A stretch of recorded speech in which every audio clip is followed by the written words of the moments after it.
चोर को ही अगर चौकीदार बना दिया जाएगा तो कैसे बात बनेगी।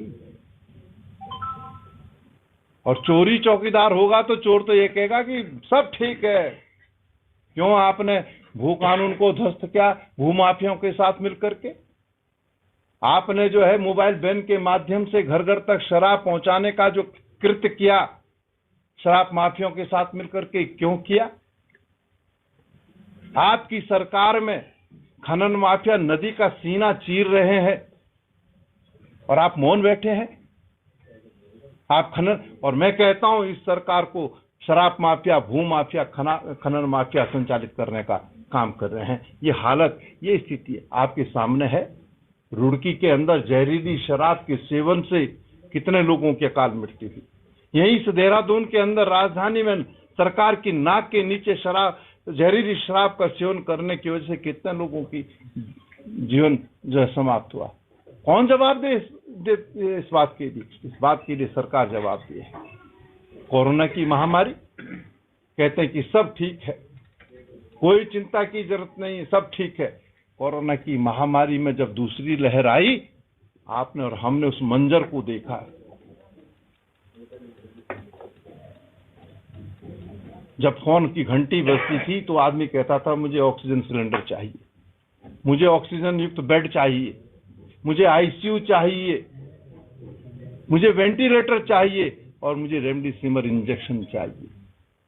50-50 हजार 1-1 लाख रुपए में इंजेक्शन बिका और लोगों को जो है जो सुविधाएं कोरोना के समय मिलनी चाहिए थी वो नदारद थी। तब भी सरकार अपनी पीठ थपथपाती है। और तो और जिन परिजनों ने अपने प्रियजनों को खोने का काम किया, उनकी अंत्येष्टि के लिए परिजनों को लाइन में खड़ा होना पड़ा। इस मंजर को आपने भी देखा है, हमने भी देखा है। विधानसभा का शीतकालीन सत्र अंतोगत्वा 9 और 10 दिसंबर को देहरादून में होने जा रहा है। इस सत्र के परिप्रेक्ष्य में सरकार जो है असमझ की स्थिति में थी। पहले सत्र जो है 29 और 30 नवंबर को गैरसैंण में आउट करने की बात समाचार पत्रों के माध्यम से सामने आई। उसके बाद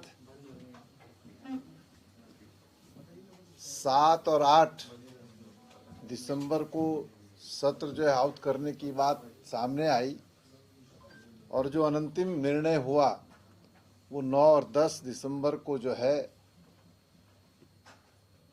विधानसभा का सत्र सरकार ने आउट करने का काम किया है। वो 9 और 10 दिसंबर को जो है विधानसभा का सत्र सरकार ने आउट करने का काम किया है।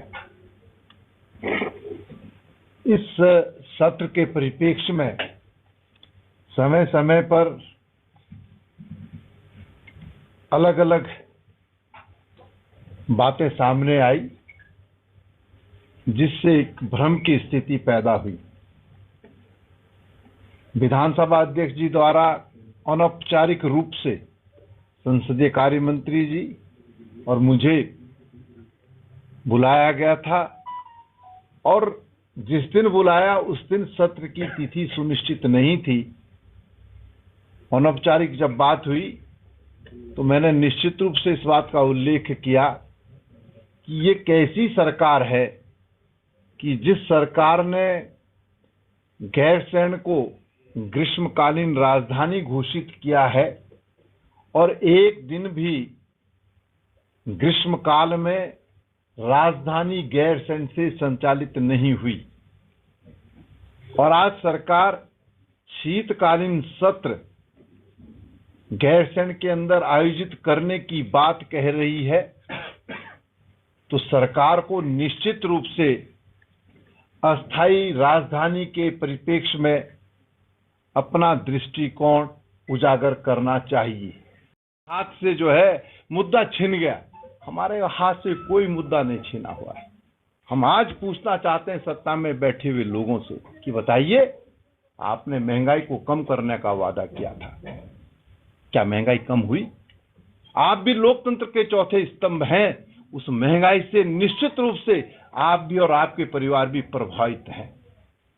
ठीक है, जो आपका धर्म है उस धर्म के अनुरूप आप हमसे प्रश्न पूछ लीजिए, लेकिन कहीं ना कहीं आपको भी एहसास होता है कि सत्ता में बैठे हुए लोगों ने महंगाई कम करने का वादा किया था, लेकिन महंगाई ने गरीब आदमी का जीना दुर्लभ कर दिया है। आज उत्तराखंड के लोग, देश के लोग सत्ता में बैठे हुए लोगों से पूछ रहे हैं कि महंगाई कम करने का वादा कहां चला गया। अब आपने जो है पहले तो 100 के पार पहुंचा दिया पेट्रोल, उन्होंने कहा थोड़ा सा जो है जो मरहम लगाने का प्रयास किया, लेकिन 100 से नीचे तब भी नहीं आया। जब कांग्रेस की सरकार थी, यूपीए की सरकार थी, हमने 71 रुपए पर जो है पेट्रोल देने का काम किया। तब भी ये जो सत्ता में बैठे हुए लोग थे ये कहते थे कि पेट्रोल के दाम बढ़े हैं। हमने डीजल 55 रुपए से ऊपर नहीं जाना दिया, तब ये सत्ता में बैठे लोग कहते थे कि क्या नाम डीजल जो है बहुत महंगा है। हमने 400 से ऊपर गैस का सिलेंडर नहीं जाने दिया, तब भी ये माइके लाल कहते थे कि गैस महंगी हो गई है। आज 1000 रुपये में गैस का सिलेंडर मिल रहा है। हम ये पूछना चाहते हैं, आज कड़वा तेल 200 के पार। अरे कड़वा तेल तो ऐसा होता था कि भाई जब हम घर में बैठे होते थे तो छौंका लगाते थे ना, कड़वा तेल डालते, उसमें प्याज डालते थे। आपको ज्यादा पता होगा, मैं गलत तो नहीं कह रहा। उसमें जीरा भी, धनिया भी और रस दे करके छौंका लगाते थे और घर में खांसी, सब लोग खांसते थे। अब इन्होंने माइके लालों ने हालत ये कर दी कि कड़छी को गर्म करो और झस की आवाज आ जाए, बाकी ना तेल है, ना प्याज है, ना जीरा है उसमें, ना मिर्च है उसमें, ना धनिया है। ये हालत इस सरकार ने कर दी। जो मैं कह रहा हूं कटु सत्य है या नहीं है, आप भी स्वीकार करिए। 1 लाख की बात कहिए ना, कहां से आएंगे लोग? इतना अच्छा काम नहीं करा है कि स्वतः ही लोग जो है स्फूर्ति से जो सुनने आ जाएंगे, लोगों को लाया जाएगा। अब आपने कहा कि हाँ हम विपक्ष हैं, हम जिम्मेदार विपक्ष हैं, क्योंकि निर्णय तो सरकार को लेना है ना। क्या सरकार, हमने तो कहा था जब विधानसभा में देवासनम बोर्ड का विधेयक लाया गया था कि सरकार इसको जो है क्या नाम ना लाए, इस कानून को, उसको कानूनी जामा ना पहनाए, लेकिन सत्ता के मद में मदमस्त लोगों ने वो कृत्य कर दिया और आज रोल बैक करे। देश की संसद में विपक्ष ने कहा कि 3 काले कानून किसानों के हितों के विपरीत है, लेकिन सरकार एडमेंट थी, प्रधानमंत्री ने के दबाव में जो है वो तीनों काले कानून बनाए। तो भैया हम कुछ कहें या न कहें, इस सरकार को फैसला ले ना प्रदेश को। जब 2017 की सरकार बनी थी, सरकार बनने के बाद मुख्यमंत्री जी ने कहा था पहली प्रेस कॉन्फ्रेंस में कि हम भ्रष्टाचार मुक्त और पारदर्शी सरकार देंगे और 100 दिन के अंदर लोकायुक्त लाएंगे। कहां है लोकायुक्त? ये उत्तराखंड के लोग पूछ रहे हैं कि कहां है लोकायुक्त। आप सब साक्षी हैं, गवाह हैं इस बात के। जब लोकायुक्त का विधेयक सदन के अंदर लाया गया तो विपक्ष ये मांग करता है कि इस विधेयक को प्रवर समिति को भेजा जाए, लेकिन उत्तराखंड की विधानसभा में ये अजीबोगरीब जो है विडंबना हुई कि संसदीय कार्य मंत्री कहते हैं कि हम लोकायुक्त विधेयक तो लाए हैं सदन में, लेकिन हम इसको प्रवर समिति को भेजते हैं। आज उत्तराखंड के लोग पूछ रहे हैं, आपने प्रवर समिति को तो भेज दिया, लेकिन है कहां? अब तो हम चुनाव की दहलीज पर खड़े हैं, लोकायुक्त का कहीं आता पता नहीं। और कहते हैं कि साहब मैं शिक्षा मंत्री का बयान, कोई जरूरत ही नहीं, हमने भ्रष्टाचार मुक्त सरकार दी है। किस तरीके से कोरोना टेस्टिंग में भ्रष्टाचार हुआ आपके सामने, और मैं कहता हूं ये सरकार के संरक्षण में, सरकार की देखरेख में ये भ्रष्टाचार हुआ है। कौन जवाबदेह है? सरकार ने पल्ला झाड़ दिया। कुंभ में फर्जी कोरोना टेस्टिंग और कुंभ में जिस तरीके से अव्यवस्थाएं हुई, उससे देश और दुनिया में कोरोना की महामारी बड़ी तीव्र गति से फैली है। ये हालत है, ये स्थिति है। बहुत विषय है। मैं अभी देख रहा था, इसी सरकार ने 2 दिसंबर को अभी प्रकाशित नहीं की, क्योंकि 4 तारीख को देश के प्रधानमंत्री की जनसभा है, लेकिन मैं इसको आपको दिखाना, ये 2 दिसंबर का है, जिसमें इन्होंने लिखा है कोरोना से सावधानी, 3 दिन खुलेंगे स्कूल, शादी में होंगे 200 लोग शामिल। और मोदी जी की जनसभा में क्या होगा?